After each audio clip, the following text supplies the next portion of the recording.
Salatu wassalamu ala sayyidina Muhammad ibn Abdullah al-qa'im bihuquqillah adada ma fi ilmillah salatan daimatan bidawami mulkillah wa ala alihi wa sahbihi ma daqatillah wa farrajahallah amma ba'du.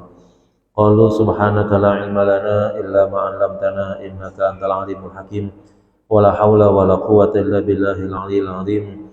Rabbi shrah li sadri wa yassir li amri wa hlul 'uqdatam min lisani yafqahu qawli. Rabbi shrah li sadri wa yassir li amri wahlul 'uqdatam min lisani yafqahu qawli. Rabbi shrah li sadri wa yassir li amri wahlul 'uqdatam min lisani yafqahu qawli. Bijahi sayyidina Muhammadin sallallahu alaihi wasallam. Ila hadratin Nabiyil Mustafa Rasulillah sallallahu alaihi wasallam. Ila hadrati Syekh Abdul Muti Muhammad Nawawi bin Umar Ajawi. Ila hadrati Syekh Imam Habib Said Abdullah bin Husain bin Tahir bin Muhammad bin Hashim Ba'alawi. Syai'ulillahi lana wa lahumul Fatihah. A'udzu billahi minasyaitonir rajim. Bismillahirrahmanirrahim. Alhamdulillahi rabbil alamin.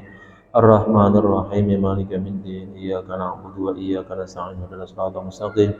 Shiratal ladzina an'amta 'alaihim ghairil maghdubi 'alaihim waladdallin. Amin. Kita lanjut halaman 143.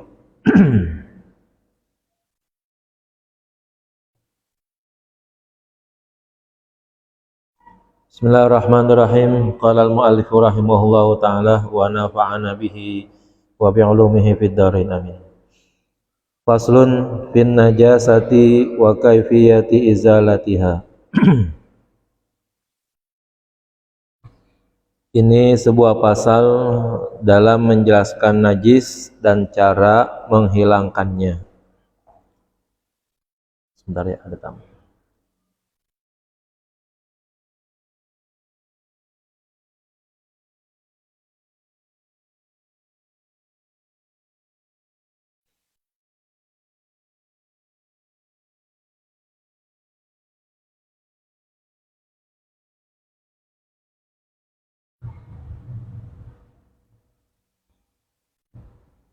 Wa min syurutis salati, dan diantara syarat-syarat salat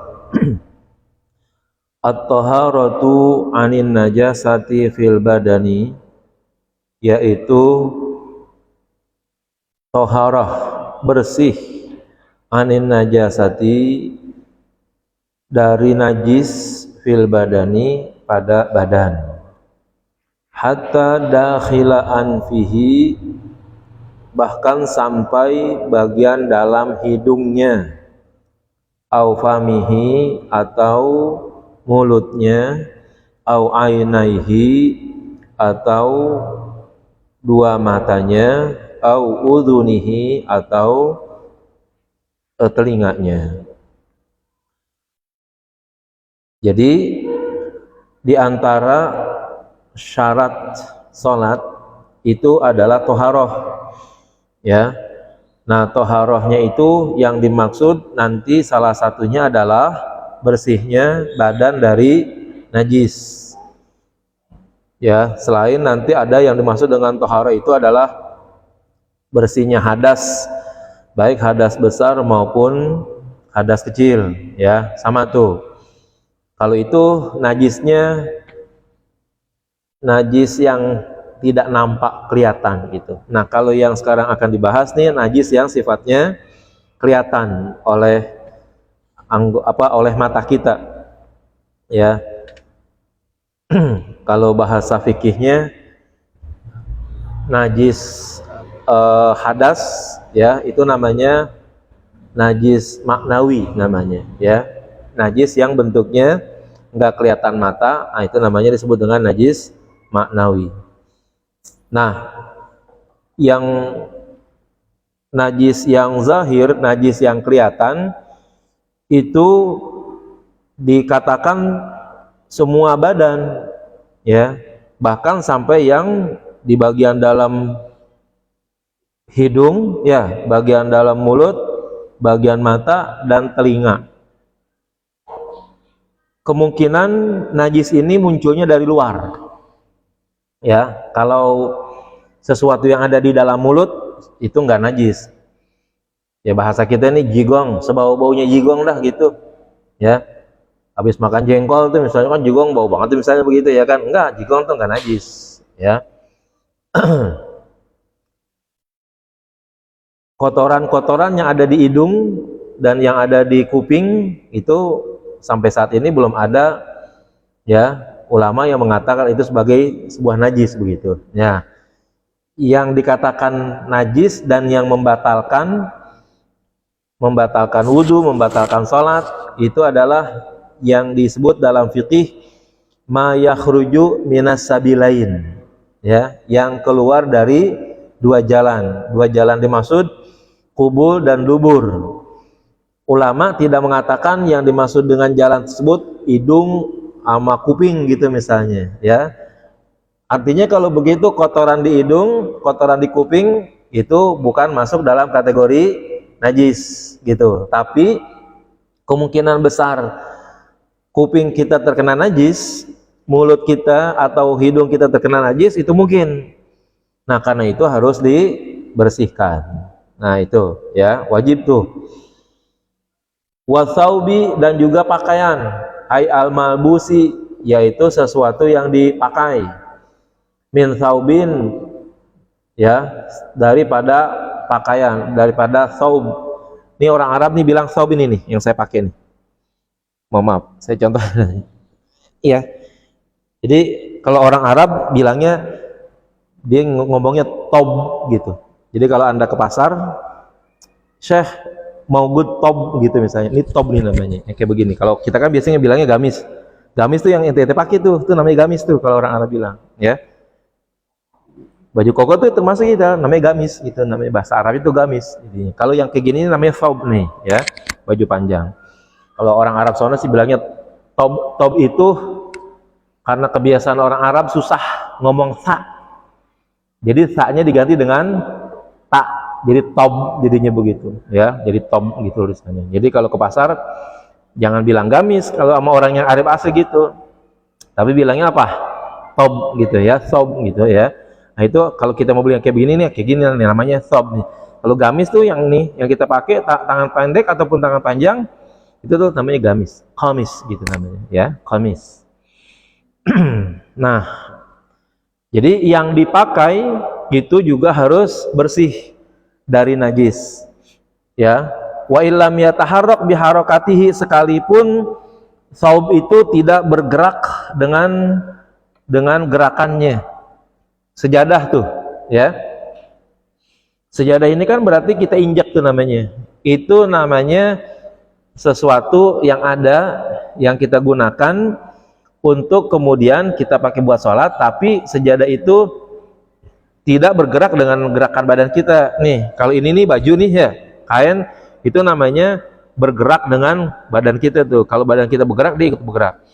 Maka nanti salah satu hukum daripada pakaian tersebut itu tidak boleh pakaian yang bergerak ini dipakai buat alat sujud, ya. Ini misalnya tangan ini nih lebar gitu misalnya, kan tangan ini kan bergerak dengan gerakan badan saya nih ya. Nah, saking panjangnya nih, akhirnya pas sujud saya sujud sini nih, ya, di tangan ini nih ya, sujudnya di situ. Alasannya apa dah? Ubinya kotor, ya. Jadi untuk tidak supaya kan kotor, nah sujudnya begini nih gitu, ya. Bukan saya minta, bukan saya ini berarti baju yang bergerak dengan gerakan badan, itu tidak boleh dipakai buat alasan buat landasan atau buat tatakan sujud, nggak boleh, ya. Sejadah berarti dia boleh dipakai buat tatakan sujud kita karena dia nggak bergerak bersama gerakan badan kita gitu, ya. Wal makani, dan juga tempat. Wa huwa ma yulaqi syai'an min badanihi, yaitu sesuatu yang nempel, ya, min badanihi pada badannya, au malbusihi, atau ya pakaiannya, ya, sesuatu yang bertemu yang nempel dengan badannya itu. Jadi ya, ubin termasuk sejadah nih, ya kan, karpet, itu namanya bagian daripada yang kita pakai buat kita melaksanakan sholat. Liqaulihi ta'ala, berdasarkan firman Allah Ta'ala, warrujza fahjur. Ya, ini perintah Nabi nih, perintah Allah kepada Nabi terutama. Ya, warrujza fahjur, dan terhadap sesuatu yang najis, ya, lenyapkanlah, ya, hilangkanlah, bersihkanlah. Nah, apa yang dimaksud dengan ar-rujza itu pada ayat tersebut? Warrujzu, adapun yang dimaksud dengan ar-rujzu pada kalimat warrujza fahjur, an-najisu, yaitu najis. Jemaah sekalian yang saya hormati, nih pentingnya kita belajar fikih nih. Ya. Orang zaman sekarang nggak nyadar tuh, banyak orang-orang keren-keren gitu lebih mengedepankan belajar hadis daripada belajar hadas. Ya, lebih mengedepankan belajar hadis daripada belajar hadas. Kan orang-orang kayak begitu kan dikit-dikit mana dalilnya, ya kan? Mana hadisnya? Apa aja dah pokoknya ada kegiatan, ya. Jangan-jangan tuh masuk gorong-gorong got juga nanti ditanya tuh mana hadisnya tuh, ya kan? Belum mulai aja tuh, ya kan? Berarti kalau masuk gorong-gorong got itu tadi ada hadisnya, Nabi dulu kagak pernah ngerjain, tuh masuk gorong-gorong berarti hukumnya adalah bid'ah. Kan dulu Nabi nggak ngerjain, ya kan? Yang begitu-gitu tuh diutamain banget tuh begitu. Pokoknya apa aja dicari, diminta dalilnya, diminta hadisnya. Nggak sadar bahwa belajar fikih itu lebih utama gitu. Bukan berarti belajar hadis itu nggak penting. Kenapa belajar hadas, ya belajar fikih maksudnya sangat penting. Nih salah satunya adalah pentingnya kita biar tahu bahwa najis pada badan dan seluruh anggota tubuh, ya, itu yang menyebabkan sholat tidak sah. Ya, yang menyebabkan sholat tidak sah, yang pada akhirnya nanti sholat itu kan menjadi tuntutan. Ya. Sholat itu menjadi tuntutan di akhirat, bahwa kelihatannya sih kita dari segi gerak-geriknya kelihatannya itu melaksanakan sholat, tetapi sangat memungkinkan sholat kita itu tidak sah dan tidak bernilai di hadapan Allah gara-gara kagak paham hadasnya gitu, kagak paham fikihnya, kagak paham belajar, ya, memperbaiki najisnya tadi tuh, membersihkan najisnya. Oh, kalau udah menyalahkan orang dengan menggunakan hadis, udah pinter banget itu. Dikit-dikit bid'ah, dikit-dikit dolala, dikit-dikit finnar. Giliran yang kayak gini-gini nggak dipelajarin. Ogah mereka, nggak keren rasanya kalau belajar fikih. Yang penting belajar hadis katanya begitu, ya kan? Saya setuju banget sih, ya. Apapun yang Anda pelajari, ya, yang Anda kaji silakan. Tapi jangan sampai meninggalkan yang pokok. Jangan sampai meninggalkan yang pokok. Sholat itu bersih daripada hadas, bersih daripada najis, pelajari itu supaya sholat kita menjadi sah gitu, ya. Dalam hadis suatu hari katanya marran nabiyyu biqabrain, ya. Nabi melewati 2 kuburan. Wa qad yu'adzabani, keduanya disiksa. Wa ma yu'adzabani bikatirin atau bikabirin. Keduanya itu bukan disiksa gara-gara dosa besar. Ya, fa'ahaduma katanya salah satu diantaranya itu karena ceboknya kagak bersih, ya, tidak bersih dalam urusan kencing. Wal akhir, ya, yamshi 'alan namimah, ya, yang kedua itu orang yang suka mengadu domba. Yang pertama aja dah, yang pas sama kita nih, ya. Di alam kubur Nabi dibukakan kasyafnya, dibukakan mata pandangannya melihat orang ahli kubur disiksa. Penyebab siksanya itu gara-gara sholatnya nggak beres, bukan gara-gara sholatnya kurang rukun, bukan sholatnya kurang syarat, bukan sujudnya nggak tumakninah, tapi gara-gara kencingnya yang kagak beres tuh begitu. Anil baul katanya. Ya, banyak orang yang kencingnya kagak beres seperti ini nih, ini yang nanti menjadi azab kubur nih begitu. Kita nggak sadar, ya. Kita, ya mohon maaf, hampir-hampir di setiap tempat-tempat, termasuk bahkan masjid dan musola, itu menyiapkan ya tempat kencing yang pola kencingnya berdiri tuh begitu. Ya, apakah nggak memungkinkan tuh giliran kencing diri kecipretan kaki kita, kecipretan kain kita? Jangan dinilai itu orang yang dikubur kagak cebok, bukan kecebok, bukan. Mungkin cebok kali dia, tapi pas kencingnya belepetan kayak gitu kira-kira. Ya. Akhirnya dia merasa nggak apa-apa, Pak. Gara-gara kencing berdiri, merasa nyaman, kemudian akhirnya bajunya, celananya, kainnya kecipretan kencing, sholat habis gitu. Sah nggak kalau begitu? Tidak kan kalau begitu. Itu yang diazab di kubur itu gara-gara itu. Di rumah mungkin kita punya anak kecil, ya, kencing di lantai kita. Bini kita atau pembantu kita, ya, ngambil air di ember, pakein pewangi, ya, kemudian ngambil kain pelnya itu yang didorong-dorong begitu, rendem kencing yang tadi anak kita kencing, diusap tuh sama kain pelnya, ngos selebar-lebarnya. Kata pembantu, sekalian ngepel dah katanya, ya kan, sekalian ngepel, ya kan. Sementara air yang buat ngerendam kain pelnya cuman seember kecil doang, cuman ada pewanginya gitu, ya kan. Ngepel, kencingnya beleberan di situ, ya, digosok-gosok, celebin di ember, kocrok ya kan, wangi, peres. Oh, udah selebar rumah, kata pembantu, tanggung dah ngepel katanya. Ini membersihkan najis atau ngelebarin najis kalau begitu? Ngelebarin najis. Kita dari kamar mandi kita lewat, kucuk sembayang, sholat di kamar sembayang kita, kaki kita nginjak rumah lantai yang tadi dipel sama pembantu, ya kan? Kemudian akhirnya kita sholat. Sholat, rokat pertamanya aja Al-Baqarah. Ya, rokat pertamanya Al-Baqarah, rokat keduanya Al-Maidah, selesai itu. Tapi sholatnya di atas kencing. Kan keren kan kalau orang bisa sembahyang pakai Al-Baqarah sampai habis, ya kan? Yang begitu tuh dihebat-hebatin. Dia kaget sadar bahwa di rumahnya, di satu tempat dan lain sebagainya, ya, kencing atau kotoran lainnya sangat memungkinkan nempel pada dirinya, pada tempatnya dan lain sebagainya, ya. Kan kalau gitu kagak boleh sembarangan kalau begitu kita mempelajari fikih.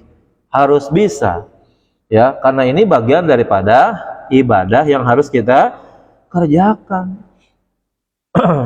Orang boleh-boleh aja sih ngomong, Ginari masih ngomongin masalah air aja, Ginari masih bicarain air 2 kula, Ginari masih bicarain bahas hadas, bahas kencing segala macam. Masalahnya di hadapan manusia mungkin kecil kali urusan kencing. Urusan air 2 kula, itu mah remeh. Kagak perlu ada penelitian ilmiah, yang perlu diperlukan ada survei dengan tenaga segala macam. Profesor doktor harus menilai kira-kira 2 kula itu berapa banyaknya. Enggak penting kali yang kayak gitu. Dan juga kalau orang yang mempelajari itu mungkin nggak pernah ada gelar profesornya begitu. Ada seorang profesor mendapatkan gelar profesor gara-gara dia menghitung air 2 kulah gitu. Kayaknya belum ada, ya. Nggak keren sih masalahnya membahas itu. Tapi ingat, membahas hadas, membahas najis, membahas air yang 2 kulah punya hubungan kepada yang maha besar, ya, punya hubungan kepada Allah yang harus kita sembah. Yang penyembahannya itu ada aturannya, gitu, ya. Sehingga harus detil, jelas bagaimana cara membersihkan najis tersebut. Nabi sudah kasih tahu tuh bahwa ada orang yang gara-gara urusan kencingnya kagak beres di kuburan disiksa, tuh begitu. Apa kita kagak percaya sama Nabi? Ya, masa sebagai orang umat Nabi Muhammad, Nabi ngomong hadisnya, ya, kita kagak percaya. Gua kagak percaya ada siksa kubur, ayo kita gali yuk kuburannya gitu misalnya. Ya, kita untuk urusan hal-hal yang gaib, selagi kitanya masih hidup di alam sekarang, di alam syahadah nih namanya alam penyaksian, kagak bisa untuk menghadapi ke alam barzah. Masing-masing alamnya ada. Orang yang di dunia alam syahadah ini nggak bisa menyaksikan alam barzah. Yang alam barzah juga nggak bisa kembali lagi ke alam syahadah sekarang ini gitu. Yang dirasain ya sono ada orangnya, yang di sono tempatnya. Kalau kita pengen tahu ada siksa kubur, ada nikmat kubur, caranya bagaimana? Mati gitu. Itu caranya satu-satunya. Nggak ada jalan lain. Pengen pakai metode apa juga dengan alat yang paling canggih itu begitu untuk ngelihat alam kubur. Ya kagak bisa kan, sono alamnya alam gaib udah pindah, ya kan? Kalau kita pengen tahu, ya kitanya harus mati dulu gitu. Ya itu jalan satu-satunya. Nggak bisa diteliti di alam yang sekarang ini begitu, ya.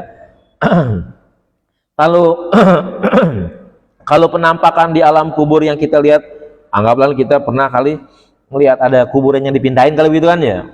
Entah siapa, entah ada jalanan atau apa yang mau dilewatin situ tuh. Nah, kita ikut gali begitu. Ya yang kita gali mah tanah-tanah juga. Paling-paling kalau masih ada sisa-sisanya apa? Tulang-tulang kali ya kan. Itu yang kita lihat. Itu karena yang kita saksikan alam syahadah kita itu gitu. Tapi kan yang dirasain nama tulang belulang itu kan beda gitu ya. Nabi sudah ngasih tahu, cukup Nabi saja yang ngasih tahu dan cukup Nabi aja yang lihat gitu. Kalau kita semuanya nih diunjukin nih alam kubur gitu ya. Wah, masjid mah penuh udah ya kan. Orang ngaji nih yakin ke WC kali sono ya kan. Desak-desakan pengen dapat pahala supaya kagak dapat sisa kubur.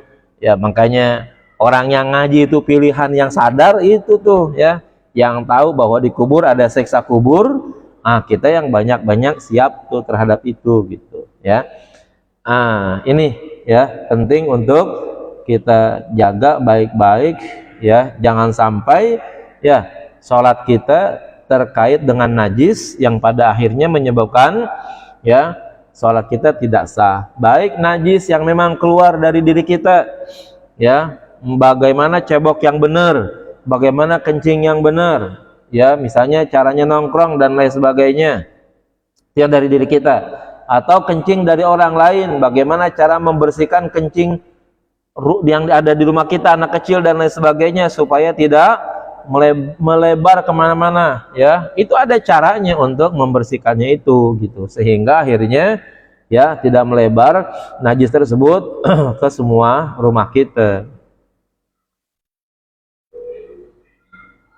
Baju anak kita yang masih ngompol di mesin cuci ya dijadiin satu tuh nyucinya tuh ya kan, gabung sempaknya apanya segala macam tuh yang di ngompol semalam tuh kumpulin jadi satu, kain kita ya, baju koko kita ya, kemudian kaos celana kita segala macam ya, cuci di mesin cuci, gabruk peras ya kan, ngalir airnya. Tapi kan ya, esensi najisnya udah nyatu dong kalau begitu namanya ya kan, udah nyatu dan nempel di baju kita ya. Enggak najis, ada pewangi, enggak ada hubungannya sama wangi, cuma wangi doang ya kan. Bajunya wangi tapi najisnya udah nempel ke seluruh bagian najis, bagian pakaian tersebut begitu. Terus pakaian key spray itu ya kan, malah tambah wangi lagi. Keren sih bajunya, tapi tidak diketahui bahwa di dalam baju tersebut proses pencuciannya bergabung dengan pakaian yang bergabung dengan najis, sehingga walaupun kelihatannya klimis ya, wanginya 2 kali lipat, wangi molto, wangi key spray ya kan, licin tuh baju, tapi bajunya ini mengandung najis ya. Apa sah begitu? Ya jelas tidak sah salat yang kayak begitu. Itu tuh bukan gara-gara baul tuh namanya, bukan gara-gara pribadi, gara-gara kencing urusannya pokoknya ya, tapi gara-gara prosesnya juga adalah kagak benar tuh begitu ya. Mohon di rumah kalau ada pembantu atau istri kita mungkin ya kasih tahu tuh cara nyuci baju anak kecil yang ada najisnya ya. Itu hendaknya baju yang ada najisnya itu tuh ya diguyur dulu sampai najisnya hilang Kotor sama najis beda ya. Kotor sama najis beda. Kalau anak kita bajunya kotor mungkin tanah, mungkin arang kali begitu, itu mungkin kita bilang kotor. Kalau najis itu mungkin dari pipisnya ya, dari kencingnya dan sebagainya. Caranya bagaimana? Kalau mau digabung ya, dari awal baju anak kita yang ada kencingnya, yang ada kotorannya pisahin, guyurin dulu, sekedar guyurin, di mana ya secara real mata kita udah ngelihat bahwa najis, warnanya tidak ada, baunya tidak ada, rasanya nggak ada. Kotor nggak jadi masalah. Kotor itu bukan najis. Ya, yang penting zat najis, kencing misalnya, itu hilang udah. Ya, kalau udah diguyurin dengan air yang mengalir, nah nanti baru masuk ke mesin cuci. Kalau baju kita kan mungkin keringetan kali ya, ini doang kali karena kita kerjaannya mungkin nggak main kotor-kotoran. Nah masuk dah tuh baru di situ baju anak kita secara najis udah kagak ada najisnya. Kalau kotor, itu lain lagi. Kalau kotor silakan, nggak jadi masalah. Itu bisa dibersihkan dengan rinso kah, sabun yang lainnya, nggak jadi masalah itu. Najis ini yang penting harus dibuangin dulu ya. Nah najisnya udah kebuang, baru gabung dengan baju yang lainnya. Itu yang paling gampang itu dah tuh. Kalau dari awal udah digabung, ya nyuci baju yang anak kita pakai, misalnya masih ngompol begitu, misalnya gabung jadi satu, ya udah semuanya itu ya terkena najis. Kalau begitu akhirnya sholat kita menjadi tidak sah.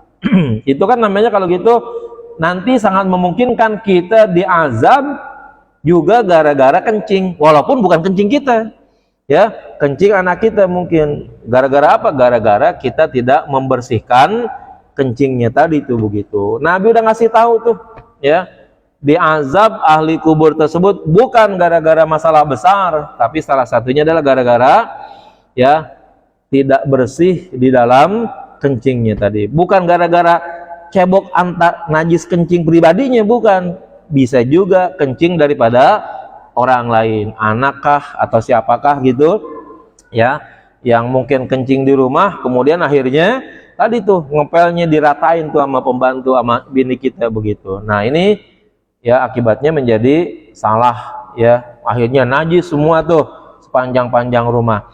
Kalau dicium wangi sih memang wangi ya kan dipakein pewangi masalahnya, tapi mencuci apanya, kain pelnya itu di tempat ya yang ada pewanginya tersebut, airnya kan tidak dua kulah masalahnya begitu ya. Maka untuk yang kayak begitu tuh kasusnya, anak kencing nih ya, nah cari dulu kain pel yang betul-betul nyangket gitu, kering, kalau bisa keringin tuh ya, di wilayah najisnya itu tuh keringin tuh, angkat najisnya ya, angkat terus bersihin lagi ya, kemudian pel lagi, bersihin lagi ya, 2-3 kali lah, karena di situ mungkin kagak mengalir. Kalau kita ngalirin itu makin banyak jadinya masalahnya gitu kan. Maka keringin dulu, angkat. Kalau bisa dengan kanebo, pakai itu dengan kanebo ya, kan itu keserap tuh namanya. Nah itu udah kita yakin baunya nggak ada, zatnya nggak ada ya kan, rasanya nggak ada, warnanya nggak ada, udah pasrah dah. Baru kalau gitu ngepel ya, nggak jadi masalah tuh kayak begitu. Jangan najisnya masih ada ya, kemudian kain pelnya diputer-puter di situ tuh ya, habis gitu celupin lagi di ember ya, kocok ya kan, akhirnya dipakai buat ngepel yang lain. Nah udah kebagian semuanya kalau begitu. Nah najis semuanya kalau begitu ya. Wal mahmulu lahu ya, dan apa yang dibawa, falau hamala mustajmiran, maka seandainya seseorang membawa ya batu yang dipergunakan untuk cebok fi sholatihi, di dalam sholatnya, batalat, maka hukumnya batal. Idla hajata lihamlihi fiha, karena kagak ada hajat, kagak ada kepentingan, kagak ada keperluan membawa batu buat cebok di dalam sholat tuh ya. Kita sih nggak ada nih ya. Sawaun kanal hamilu mustajmiran au mustanjian ya, sama saja orang yang membawa ceboknya dengan batu atau ceboknya dengan air. ya. Tapi dia menyimpan bekas ceboknya tadi tuh, akhirnya dibawa di dalam sholatnya, itu begitu. Ini kan sama kalau begitu nih, kita membersihkan najis apapun dengan tisu, ya. Habis gitu tisunya kita kantongin, itu begitu maksudnya. Kalau di sini mah contohnya batu, gara-gara kan ini kan pikir-pikirnya pikir lama gitu ya kan. Nah, ini sekarang kalau kita mungkin anggaplah misalnya nih, ya, kaki kita kena luka, ya, lukanya keluar darah, tangan kita kena luka, kena darah, kita minta tisu, kita petal tuh buat berhentiin darahnya. Habis darahnya berhenti, ya, tisunya kita kantongin, ya. Akhirnya habis gitu kita sholat. Itu kan namanya kalau gitu membawa najis. Kalau tadi tuh orang ada batu buat cebok, ya, ada alat buat cebok, dibawa ke dalam sholat. Sama ada batu buat cebok dikantongin tuh gitu misalnya. Sementara batunya itu mungkin masih ada najisnya. Baik yang ngantongin batu itu istinjanya dengan batu ataupun dengan air sama saja. Ya, kalau dia ngantongin batu yang najis, maka sholatnya menjadi tidak sah. Kan sama kalau gitu tuh, ya. Baju anak kita dicuci berbarengan dengan baju kita, baju anak kita ngompol misalnya. Itu sama tuh begitu jadinya akhirnya, ya, bahwa kita membawa najis pada waktu sholat, tuh begitu.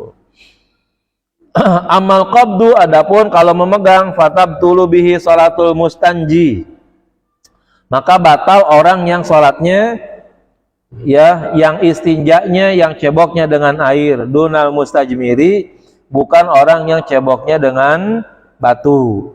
Sawaun kana alqabidu hada au hada, sama saja yang memegang ini, yaitu orang yang cebok dengan batu, au hada, atau yang cebok dengan air. Kenapa? Litisalihi, karena nyambungnya, bimutasilin, dengan yang bersambungan, dengan orang yang bersambungan, binajisin, dengan najis. Ya, jadi kalau ada orang salat megang, ya, megang benda yang tadi dipakai buat cebok, batal salatnya, ya. Ulama juga ada yang bilang begini. Ulama Malik, ya, itu kan bilang anjing cuma najis doang, ya, nggak haram untuk dipegang gitu. Sekarang Dani, kita demen sama anjing, ya, kita demen sama anjing. Kalau kita lagi mau main sama anjing, kita pakai dah pakaian yang rapi buat pelindung kita gitu. Misalnya celana yang ada plastiknya begitu. Nah, waktu masuk sholat, tuh anjing cakep, mahal. Kalau kita lepas tuh anjing atau kita taruh di depan musola, bisa orang ngomelin, ya kan? Caranya bagaimana? Ya, kita sembahyangnya agak di luaran dikit, tuh tali anjing kita pegangin, ya. Anjingnya ada di luar, tapi nyangkut di lehernya. Kemudian talinya kita pegang. Tujuannya apa? Buat jaga anjing tadi tuh, biar orang kagak godein gitu ya kan. Pas kalau kita lihat kan nyambung, ada orang, berarti itu anjing ada yang punya, ya kan. Rantainya anjing sama orangnya nyambung masalah. Ini yang kayak begini namanya nih, ya, ittisal nih namanya, ittisal mutasil. Mutasil orangnya, najis anjingnya. Nah, namanya nyambung tuh kalau begitu. Kalau nyambung kayak begini, itu namanya termasuk membatalkan sholat, tuh begitu, ya. Maka nggak boleh, ya, kalau kita lagi sholat punya kait-kaitan dengan sesuatu yang dengan najis gitu. Khilafan liman qala, berbeda dengan orang yang mengatakan tabtulu sholatul mustajmiri, batal sholatnya orang yang menggunakan cebok dengan batu. Idza qabada alaihil mustanji, jika dipegang oleh orang yang cebok dengan air. Afada dzalika Atiyah, demikian yang dijelaskan oleh Imam Syekh Atiyah, ya. Jadi ada yang berbeda pendapat, ya. Salat orang yang pakai batu, ya. Salat orang yang pakai batu katanya idza qabada alaihi mustanji, kalau dipegang oleh orang yang cebok dengan air itu bisa membatalkan katanya, ya. Kenapa? Cebok orang yang batu dengan batu itu kemungkinan dianggapnya adalah cebok darurat, bahasanya mungkin begitu, ya. Maka kalau begitu selagi masih cebok bisa dengan air, ya masih ada dengan air, nah ceboklah dengan air. Ya, kalau sekarang mungkin bukan dengan batu, dengan tisu tuh di hotel-hotel kan begitu ya. Makanya zaman sekarang kita agak bingung juga, semakin tinggi hotelnya, semakin tinggi bintangnya ya, kencingnya makin membingungkan gitu. Masa kita tidur di hotel kencingnya di musola, kan kagak lucu jadinya ya kan. Tidur di mana? Di hotel bintang 7, bintang 7 ya kan. Pas giliran berak, giliran kencing ke masjid. Ya, kenapa? Karena di hotel itu giliran di WC-nya nggak apa-apa, nggak nyiapin air buat cebok, karena di sana biasanya ceboknya cebok kering begitu ya kan, WC-nya WC kering itu kayak begitu. Bagi kita yang nggak biasa cebok dengan tisu, waduh rasanya masya Allah ya, kayak ada yang nyangkut rasanya itu di kemaluan kita gitu kan, karena nggak biasa seperti itu gitu ya. Baik, wallahu a'lam bishawab. Al-Fatihah.